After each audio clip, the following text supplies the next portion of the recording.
Aïké. Saint-Esprit, aide-moi. Abba Fada. Abba Fada. Abba Fada. Abba Fada. Abba Fada. Abba Fada. Abba Père. Abba Père. Abba. C'est le nom de notre Père qui est aux cieux. Que ton nom soit sanctifié. Que ton règne vienne.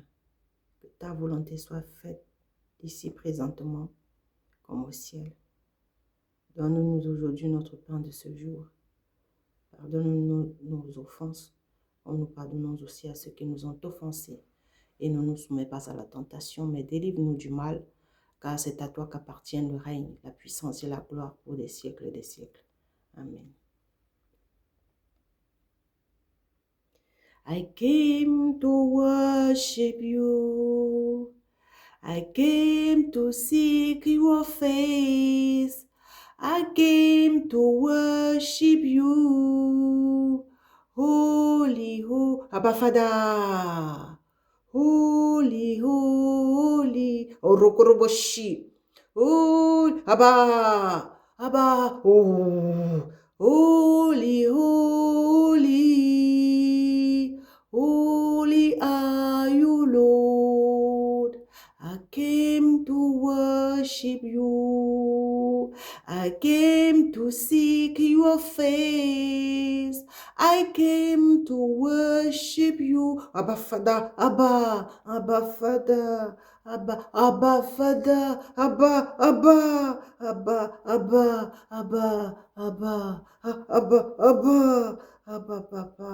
Abba mon Père, Abba.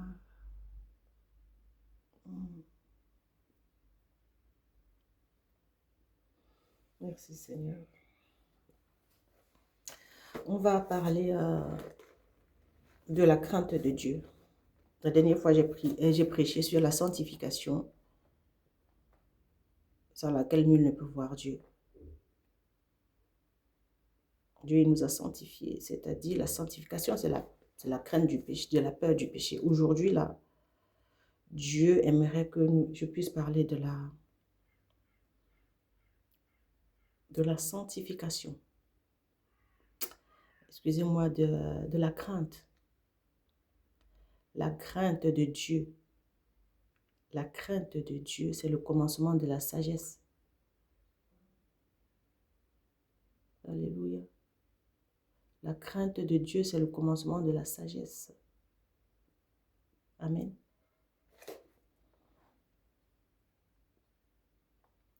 Psaume 33, verset 8.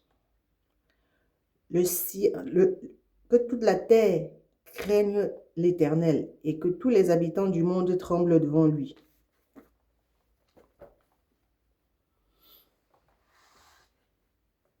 Est-ce que nous craignons Dieu? Est-ce que la terre tremble devant lui?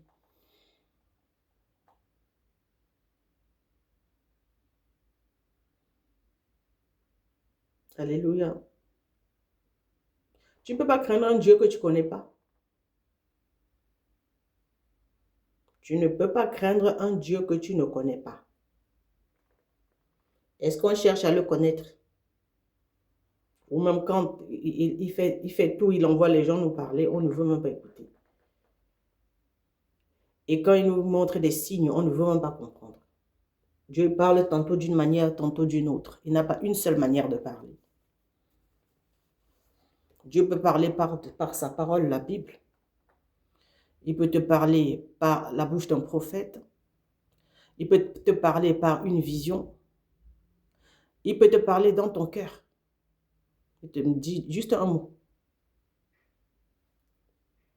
Amen. Est-ce que nous avons la crainte de Dieu aujourd'hui? Si tu ne connais pas, on ne peut pas craindre un Dieu qu'on ne connaît pas. On ne peut pas craindre un Dieu, alléluia, qui est notre Père. Et voilà, on ne le considère même pas comme notre Père parce que de toute façon, on ne le connaît pas. Tu ne peux pas respecter quelqu'un que tu ne connais pas. Amen. Il faudrait que nous puissions connaître notre Dieu. La Bible nous dit que ceux qui connaîtront leur Dieu feront des exploits. Non seulement il est Dieu, mais il est notre Père. Si tu connais ton Père, tu fais des exploits parce que lui, il a des choses pour toi. Il a des choses qu'il a déjà prévues pour te donner. Il a déjà tout organisé pour toi. Maintenant, si tu ne le connais pas, ce serait difficile d'obtenir ces choses-là. Ce serait difficile d'avoir tout ce qu'il a, tous les cadeaux qu'il a pour toi. Parce qu'il ne t'a pas créé juste pour rien, il t'a créé avec un plan bien précis, pour un but bien précis. Et il a tout, tous les éléments, voilà, pour que ce plan puisse s'accomplir. Il a tout pour que tu accomplisses sa destinée. Il a tout ce qu'il faut. Mais maintenant, est-ce qu'on le connaît? Si on ne le connaît pas, c'est difficile de savoir même qu'il est notre Père, que c'est lui qui nous a créés et que c'est lui qui a tous les éléments qu'il nous faut pour que nous puissions accomplir notre destinée chaque jour, c'est-à-dire réaliser notre rêve. C'est lui, il est tout, il a tout en fait. Il est le créateur de tout. Il est le créateur de tout, de tout. Il est tout, il a tout. Pour toi et moi. Mais maintenant, il faut chercher à le connaître pour le craindre. Parce que sans la crainte de Dieu, on ne peut rien avoir, on ne peut rien faire. Tout ce qu'on fait, c'est feu de paille en fait. On va offrir le sacrifice de Caïn. C'est-à-dire, on va faire ce qu'on veut et on pense que Dieu va agréer. Dieu n'agrée pas un sacrifice que lui, il ne paye pas une facture. S'il n'a pas passé la commande, il ne paye pas la facture. Donc, il ne va pas payer pour quelque chose qu'il n'a pas commandé. Il ne va pas commencer à venir accepter un sacrifice que tu offres pour toi-même, par toi-même, et puis il ne t'a rien demandé. La crainte de Dieu, c'est le commencement de la sagesse. Un enfant qui craint ses parents, qui respecte les règles qui sont fixées quelque part, les règles qui sont dans une maison. Alléluia. Si un enfant il respecte les règles fixées par ses parents, cet enfant il sera béni. Cet enfant sera béni. Amen. Cet enfant aura tout ce qu'il faut. Tout ce que Dieu a prévu pour lui. Tout ce que les parents ont prévu pour lui. Alors moi, je vois beaucoup de personnes qui sont malheureuses sur la terre. Malheureuses, qui n'ont pas la paix. Qui n'ont pas la paix parce qu'ils ne connaissent pas le Seigneur. Ils n'ont pas la paix parce que, voilà, ils n'ont pas la crainte de Dieu. Tu ne peux pas craindre un Dieu que tu ne connais pas. Et si on ne connaît pas Dieu, on est perdu. Perdu parce que qui va te conduire? Jésus dit, je suis le bon berger. Mais qui va te conduire en fait? Tu ne peux pas te conduire seul. Amen. Jésus-Christ, il est le bon berger. Alléluia. Quand il était sur la terre, il parlait que de son Père. Est-ce que tu connais ton Père? Est-ce que Dieu, il est ton Père? Ou tu appelles le nom de Dieu en vain? Oh mon Dieu, chaque fois qu'il y a un problème. Oh mon Dieu. Tu appelles le nom de Dieu en vain. Est-ce qu'il est ton Père? Est-ce qu'il est ton Dieu vraiment? Amen. Le Seigneur aimerait que nous puissions appeler, même quand on appelle son nom, qu'on le fasse avec crainte. Hein? C'est même pas qu'on passe la journée à dire Jésus. Jésus, il n'est pas ton égal. Dieu le Père, il n'est pas notre égal non plus. Donc, la crainte aussi, c'est le respect. On doit le respecter. Sinon, on ne respectera personne sur la terre. Je vois beaucoup de mépris. Beaucoup de mépris sur la terre. Moi, je me rappelle quand je ne connaissais pas encore le Seigneur, moi, j'avais beaucoup de mépris. Je méprisais tout le monde, en fait. Mais avec Dieu, on apprend le respect, en fait. On apprend le respect, on apprend l'obéissance. On apprend l'humilité. On apprend l'humilité. On apprend l'obéissance. Parce que Jésus-Christ est l'exemple de l'obéissance, d'humilité et puis du respect. Quand il était sur la terre, il parlait toujours de son Père qui l'a envoyé. Il était très humble pour servir. Et il faisait que la volonté de son Père. Parce que quelqu'un qui craint Dieu fait que la volonté de Dieu. Alléluia. Et Jésus-Christ lui-même dans sa parole, il dit, je fais que la volonté de mon Père en fait. C'est lui qui m'a envoyé. Donc je ne suis pas là pour faire ce qui plaît aux humains. Est-ce que toi, tu cherches à plaire à Dieu ou bien tu cherches les opinions des humains? Que les humains soient d'accord avec toi pour que tu puisses t'en sortir. Pour que tu puisses te sentir valorisé. Si le Seigneur a dit c'est ok, c'est ok. Si tu es dans le plan de Dieu, alléluia, si tu connais ton Dieu et tu es dans son plan, tu sais exactement que quoi faire le matin quand tu te réveilles. tu vas dans la présence du Seigneur. Alléluia, c'est parce que tu le connais. S'il est ton père, il va te donner le pain de ce jour. Et s'il te donne le pain de ce jour, dès que tu sors de la maison, il te conduit parce que tu as sa brebis, il est ton berger. Il te conduit dans sa volonté parfaite, mais sa volonté parfaite aussi, pour que tu connaisses la volonté parfaite du Seigneur, il y a aussi le rejet. Il y a aussi l'obéissance, parce que Dieu va faire à ce que certaines personnes te rejettent parce que voilà, parce que c'est sa volonté parfaite, parce qu'il aimerait que tu fasses sa volonté parfaite. Donc tu vas cogner à certaines portes, ces portes seront fermées. Et si tu as un problème de rejet, tu ne peux pas continuer à... Tu vas pas continuer, parce que tu vas faire juste demi-tour alors que Dieu aimerait que tu continues plus loin. La porte, c'est pas là-bas. La porte, elle est fermée là-bas. Donc pour que tu puisses aller voir quelqu'un d'autre, moi je vais vous donner un témoignage. La crainte de Dieu aussi, c'est ça. C'est accepter quand on te dit non. Accepter quand on te dit non quelque part alors que tu as l'habitude d'aller là-bas. Accepter quand on te dit non par rapport à quelque chose que tu as souvent reçu naturellement. Alléluia. Et puis, à un moment donné, ça s'arrête. Ça s'arrête. Il n'y a plus. Mais tu ne fais pas toute une histoire parce que tu connais ton Dieu. Tu as confiance en lui. Si c'est lui qui t'a apporté ça, au départ, maintenant, il te dit non, ça ne devrait pas devenir un problème parce que tu sais ton père, tu le respectes. Quand il te dit non, tu le respectes quand il te dit oui. Et tu respectes les gens quand ils te disent non, tu respectes les gens quand ils te disent oui. C'est ça la crainte de Dieu aussi. Je suis allée quelque part ce matin, je vais souvent là-bas. C'est non. C'est non. Et comme c'est non comme ça, Dieu m'a dit, continue. J'ai continué, j'ai marché un petit peu. Arrivé devant, j'ai croisé un Rwandais. Alléluia. Et je lui ai donné une parole prophétique parce que c'est ce que Dieu voulait en fait. La porte se ferme pour que toi, tu puisses rencontrer quelqu'un d'autre, c'est-à-dire pour que tu rentres dans la volonté parfaite du Seigneur. Mais si on ne le connaît pas, on va se fâcher. Et je vois beaucoup de fâcheries sur la terre parce que les gens, ils méprisent déjà la présence de Dieu. Ils ne connaissent même pas Dieu. Alléluia. Ils croient que Dieu, il est leur égal et qu'ils vont faire ce qu'ils veulent et que Dieu va seulement accepter. Dieu n'accepte pas toutes les offrandes. Hein. Il n'agrée pas tous les sacrifices. Hein. Tu peux faire ce que tu veux et tu penses que Dieu il va agréer. Il n'est pas d'accord avec ça. Et tu peux te fâcher comme tu veux. Amen. Donc quand on a la crainte de Dieu maintenant, ça nous amène à respecter le Seigneur, sa volonté, peu importe ce que ça va nous coûter. Ça peut te coûter un rejet quelque part. Ça peut te coûter aussi un demi-tour que tu dois faire. Hier, je voulais aller quelque part. Je croyais que c'était la volonté de Dieu. J'étais obligée de descendre du train pour faire demi-tour. Parce que la volonté parfaite de Dieu vient seulement quand tu sais obéir à Dieu.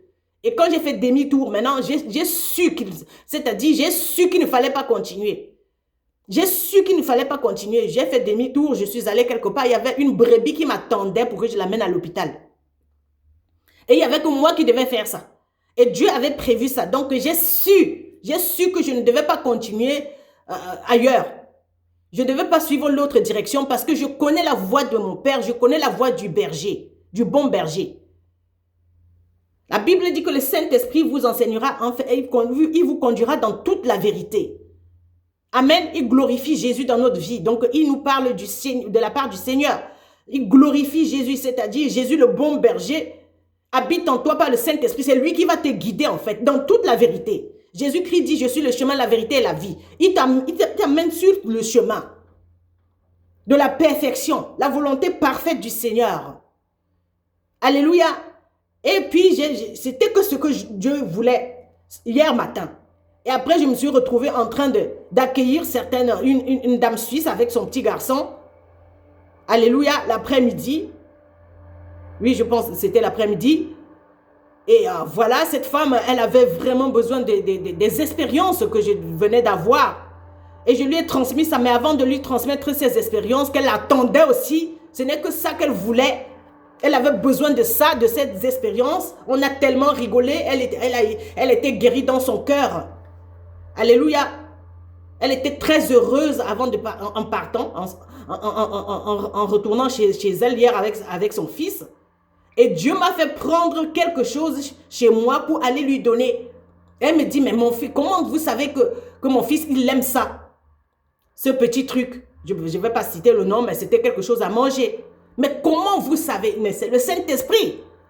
Mais avant de lui donner ça, je suis d'abord allée chez les voisins, chez un couple afro-suisse et un jeune couple. Ils n'ont pas voulu prendre. C'est les gens qui ont l'habitude de prendre. Ils n'ont pas voulu prendre parce que ce n'était pas là-bas. Et je ne me suis pas découragée. Je suis allée ailleurs avec. Et c'était exactement ce que la dame, elle attendait avec son fils. Elle avait besoin de ça. Et des conseils que je lui ai donnés hier. Et ce moment vraiment de détente parce qu'on a rigolé comme des malades. Ça faisait longtemps, cette femme, elle était coincée, elle ne rigolait pas. Et moi-même, j'étais tellement heureuse hier de la voir parce qu'il me fallait ce moment aussi de détente. Parce que quand Marie rencontre Elisabeth, elles vont rigoler. Elles vont être heureuses parce qu'elles revivent. Le bébé qui est dans le ventre d'Elisabeth va revivre parce qu'en fait, c'est le bébé prophétique qui va expliquer à la jeune Marie ce qui est en train de lui arriver. Et les deux femmes sont heureuses parce qu'elles sont remplies du Saint-Esprit, elles sont pleines de grâce. Et ce n'est que Dieu qui peut organiser ce genre de rencontre. Et ce n'est que ça qui fait à ce que tu sois une femme ou un homme, tu ne vas pas accuser les gens. Tu ne peux pas être un accusateur, tu ne peux pas être une accusatrice, tu ne vas pas accuser ton mari parce qu'en fait, voilà, tu as compris la volonté de Dieu, tu sais qu'il y a certaines choses qui se passent dans ton couple, avec tes enfants aussi à la maison, et ça se passe aussi à ton Dieu de service, ce n'est pas ta faute, c'est que Dieu, il a une volonté, et il aimerait que cette volonté puisse s'accomplir. Ça n'a rien à voir avec ton mari.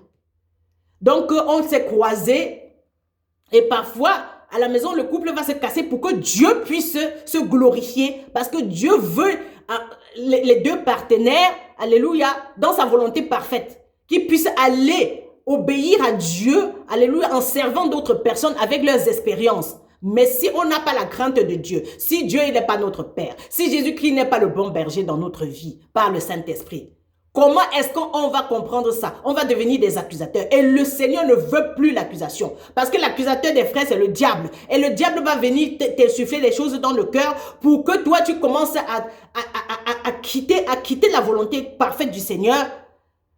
Pour que tu ne connaisses même pas quelle est la volonté du Seigneur. Et tu vas commencer à aller t'auto-construire. Faire des choses à ta façon. Essayer de trouver les petites solutions, les solutions humaines pour des problèmes spirituels, alors que Dieu, il est esprit, il aimerait que tu utilises tout ce que, les expériences qu'il t'a données, hein, dans la solitude, avec la souffrance, voilà, puisque que tu es sorti de cette souffrance, il aimerait que tu puisses aller dire à d'autres personnes ce que tu as souffert et la sagesse que tu as tirée de cette souffrance. Non, au lieu de ça, si tu n'as pas compris ça, le diable va t'amener ailleurs. Le diable va te proposer autre chose. Et tu ne vas pas aller servir. Tu ne vas pas aller servir là où Dieu veut avec les gens que Dieu aimerait maintenant. Donc, comprenez la sagesse. Excusez-moi, comprenez la sagesse. La crainte de Dieu, c'est le commencement de la sagesse en fait. Quand tu crains Dieu, ça veut dire que tu acceptes le rejet. Tu acceptes qu'on te dise non. Pour que tu puisses aller là où les gens vont te dire oui. Parce que Dieu a déjà prévu certaines personnes qui vont te dire oui. Mais les gens qui te disent non, tu vas leur dire aussi merci. Parce que hier, je suis retournée, après avoir fait tout ça, j'étais toute heureuse avec l'autre dame qui a pris le cadeau et qui a écouté tous les conseils que je lui ai donnés. Elle était très heureuse. Nous étions très heureuses avec son fils aussi. Alléluia, son fils était très heureux. Amen. Et voilà, finalement, je suis allée remercier les gens qui n'ont pas voulu prendre à manger. Ils n'ont pas voulu prendre pour que je puisse aller ailleurs. Alléluia. Je suis allée leur dire, j'étais reconnaissante. J'ai eu la gratitude. Aujourd'hui, personne ne craint Dieu parce que c'est trop dur. Parce que c'est trop dur. La manière dont Dieu il nous traite, c'est trop dur. Il a traité Jésus comment? Jésus a été traité plus que tous les humains sur terre. Il a été maltraité, Jésus. Mais il n'a pas négligé la volonté de son Père. Il n'a pas insulté son Père. Il n'a pas rejeté son Père. Il n'a pas rejeté les gens. Aujourd'hui, ce n'est pas facile.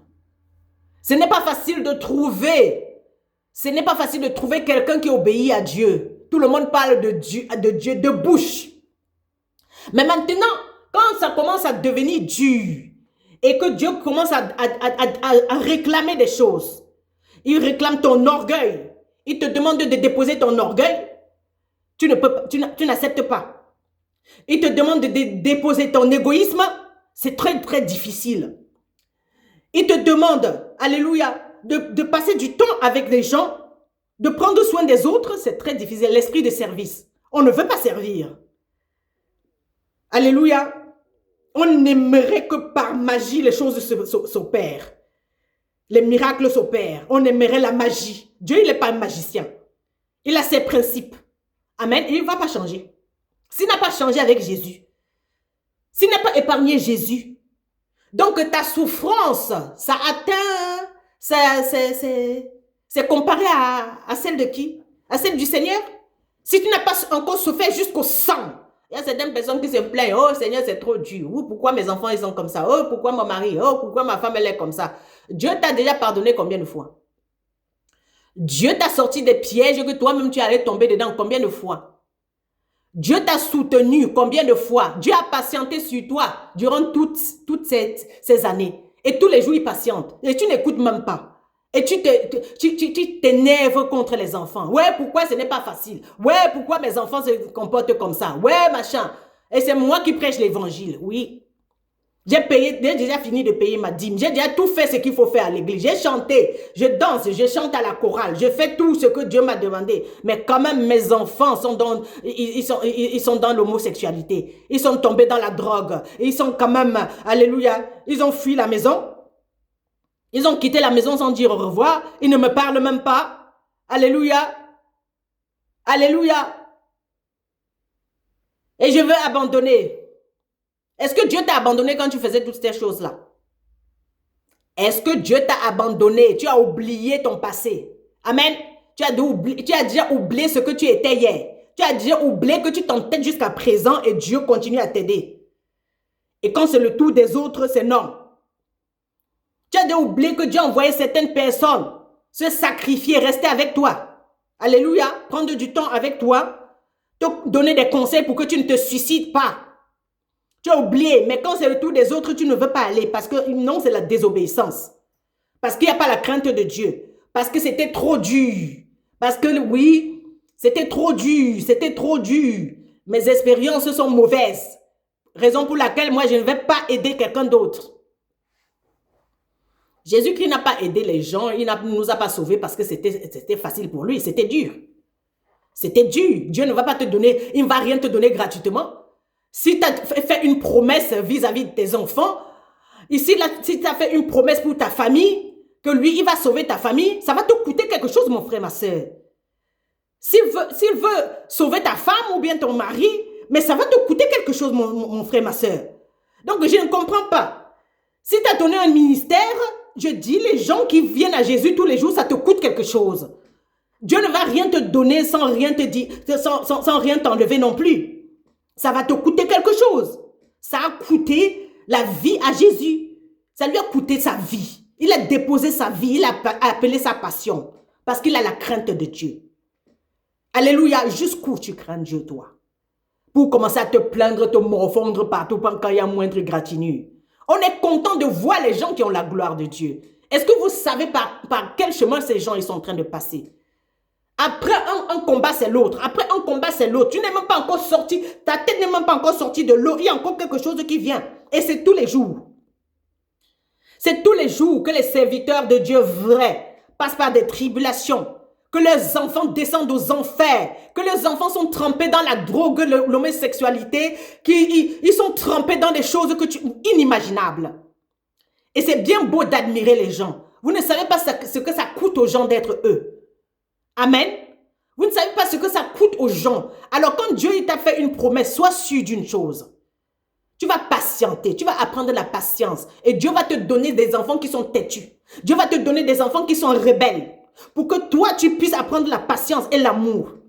Pour que tu puisses apprendre la compassion. Dieu va te donner une femme qui ne t'écoute pas. Dieu va te donner une femme qui fait que la volonté de Dieu peut-être. Et toi-même, peut-être, tu ne veux pas faire la volonté de Dieu. Et ça va apporter que des conflits. Parce que le Seigneur a dit, je suis venu sur la terre. Alléluia. Je ne suis pas venu avec la paix, alors qu'il est le prince de paix. Je ne suis pas venu avec la paix, mais je suis venu avec l'épée.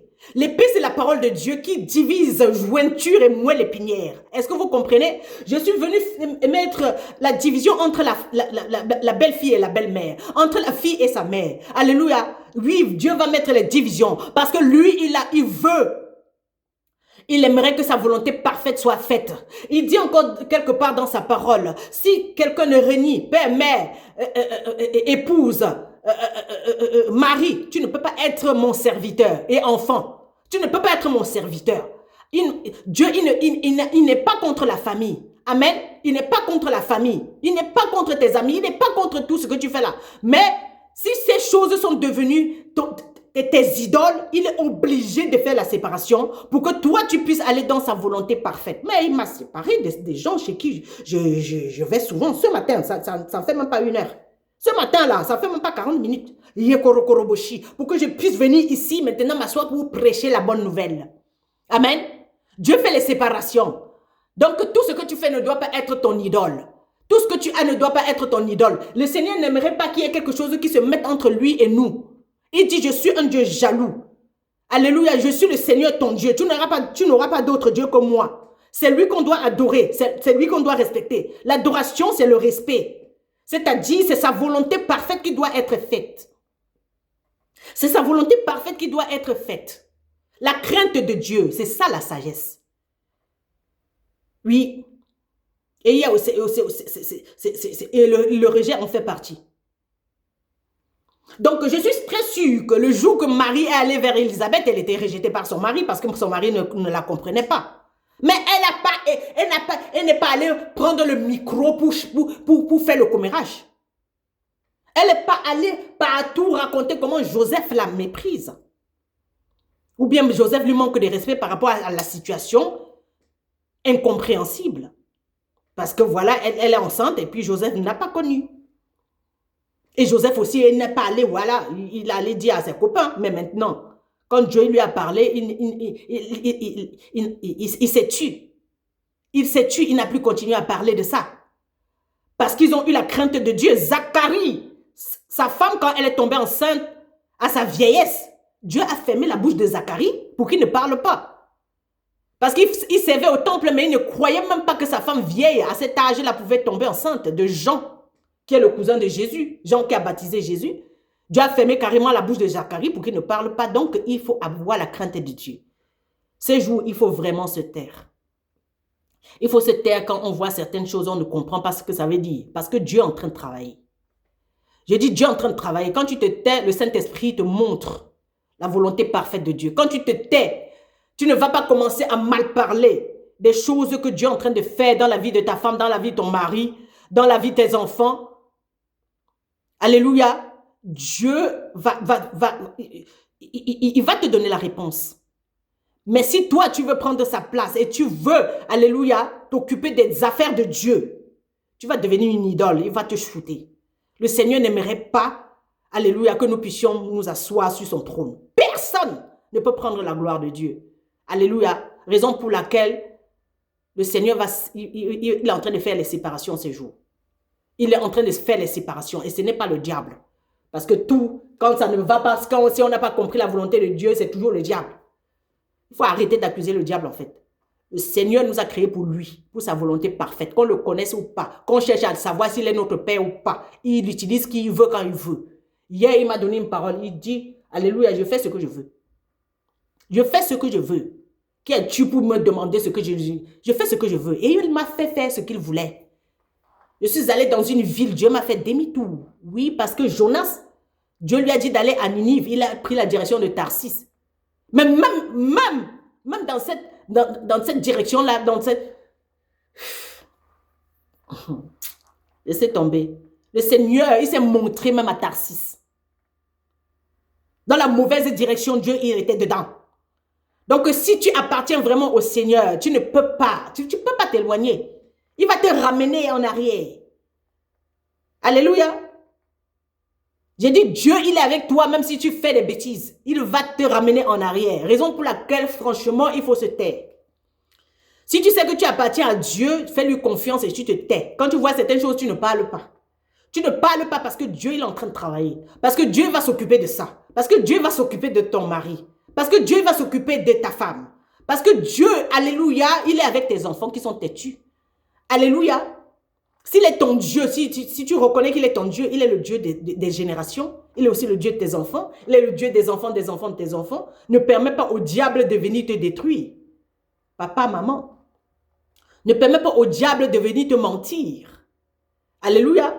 Parce que quand il vient avec, il est le père du mensonge. Quand il vient t'insuffler le mensonge, c'est pour détruire les générations. C'est pas toi qui le calcule. Le diable n'aimerait pas que tu connaisses la vérité. Le diable n'aimerait pas que tu obéisses à Dieu. Le diable n'aimerait jamais que que tu sois là dans la volonté parfaite de Dieu. Parce qu'il a peur de toi. Il a peur des gens qui sont dans la volonté parfaite de Dieu. Amen. Il a peur. Et raison pour laquelle il va te menacer. Mais surtout, n'écoute pas les menaces. Est-ce que tu comprends ce que je suis en train de te dire? J'ai dit, peu importe qui te menace ces jours, il ne faut pas écouter. Il ne faut pas écouter parce que, alléluia, c'est le diable qui vient, il te menace. N'aie pas peur. Va faire ce que Dieu t'a demandé. N'aie pas peur. N'aie pas peur d'être là où Dieu t'a placé. N'aie pas peur d'aller là où Dieu te demande d'aller, même si tu as reçu les menaces. Amen. N'aie pas peur de rester là où tu dois rester. Parce que l'ennemi aimerait que tu sois instable pour détruire les générations. L'ennemi, il n'est pas stable. Hein? Il aimerait que tu sois instable émotionnellement et que moindre chose tu fuis. Moindre chose tu abandonnes. Moindre chose tu te sens rejeté. Tu penses que les gens ne t'ont pas aimé et tu retournes dans ton enfance, là où tu as été rejeté par tes parents, là où tel t'a abandonné, tout ça là, de guérir de ça, dis donc. Allez, il ne s'agit pas de ça. Alléluia. Le rejet chez Dieu nous dirige dans la volonté parfaite du Seigneur. Alléluia. Alors, arrête de te sentir petit. Vois-toi grand dans l'esprit. Vois-toi grand. Vois-toi comme Dieu te voit. Marche comme Dieu. Lève-toi et marche comme Dieu. Parle comme Dieu. Alléluia. Marche comme Dieu. Avec la tête haute. Alléluia. Marche avec la tête haute sur la terre des vivants. Parle comme Dieu avec assurance. Alléluia. Alléluia. Donc, Dieu ne t'a pas sauvé pour que tu restes prisonnier de tes émotions. Dieu ne t'a pas sauvé pour que tu restes prisonnier de tes émotions. Quand il te dit non, et où il utilise les gens pour te dire non, ça ne veut pas dire qu'il ne t'aime pas. Il aimerait juste que tu sois dans sa volonté parfaite. Dieu, il est parfait. Il aimerait que tu fasses tout à la perfection parce que c'est lui qui te guide. Laisse-le te guider. Arrête de prendre tes mauvaises décisions et puis quand ça te casse la figure, tu accuses les gens. Arrête de prendre des mauvaises décisions. Cherche à écouter la voix de Dieu, à connaître sa face. Ce que j'ai chanté ce matin, c'est que je suis venu chercher ta face, Seigneur. Parce que tu es saint. Abba Fada, Abba Fada, Abba, Abba, parce que tu es saint. Abba Fada. Oui, c'est le Saint-Esprit qui crie Abba Père, avec des soupirs inexprimables. Il s'appelle Abba. Si tu ne connais pas le nom de ton père, c'est Abba. Et j'ai commencé à dire Abba sans vouloir. Ce n'est pas moi qui organise ça, c'est le Saint-Esprit qui crie Abba Père. Est-ce que Dieu est ton Père en fait? Il faut qu'il soit ton Père pour te guider dans sa volonté parfaite. Donc la crainte de Dieu, alléluia, que toute la terre, Psaume 33, verset 8, c'est la parole qu'il m'a donnée ce matin, que toute la terre craigne l'Éternel et que tous les habitants du monde tremblent devant lui. Est-ce que toi tu crains Dieu? Est-ce que tu trembles?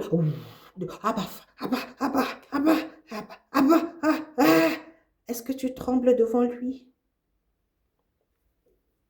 C'est le direct ici. Abba Fada. Abba Fada. N'est pas notre égal. Abba.